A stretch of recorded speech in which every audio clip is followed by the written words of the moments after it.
Καλούμε στο βήμα τον γραμματέα της παράταξης, κύριο Ατζινά Γιάννη, για ένα σύντομο χαιρετισμό.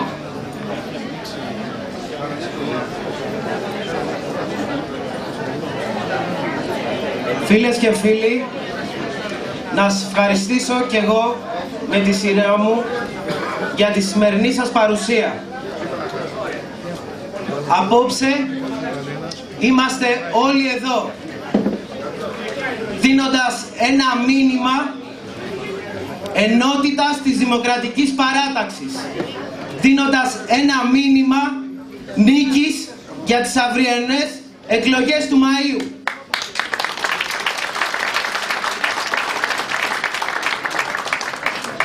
Όλοι μαζί ξεκινήσαμε το 2010 με απόφαση να αλλάξουμε την Ηλιούπολη,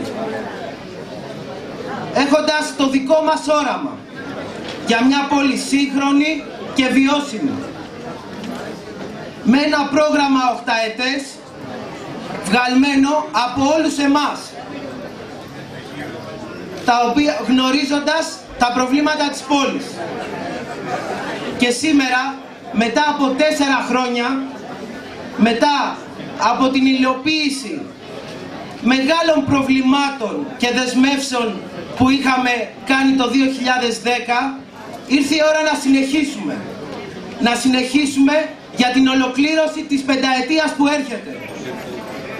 Σας καλούμε όλους σε αυτόν τον αγώνα,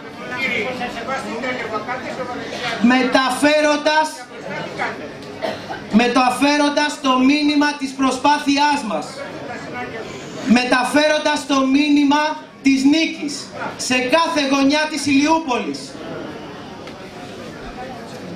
Η παράταξή μας είναι έτοιμη για μια ακόμα εκλογική μάχη, με ένα ανανεωμένο ψηφοδέλτιο όπως και το 2011, με εμπειρία, με γνώση, με νέους ανθρώπους και με νέες ιδέες. Φίλες και φίλοι, είμαι βέβαιος ότι στις 26 Μαΐου δήμαρχος αυτής της πόλης θα είναι και πάλι ο πρόεδρος της παράταξής μας, Βασίλης Βαλασόπουλος.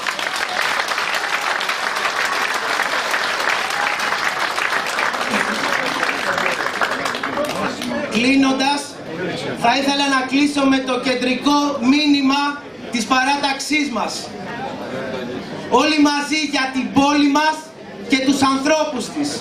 Σας ευχαριστώ πάρα πολύ.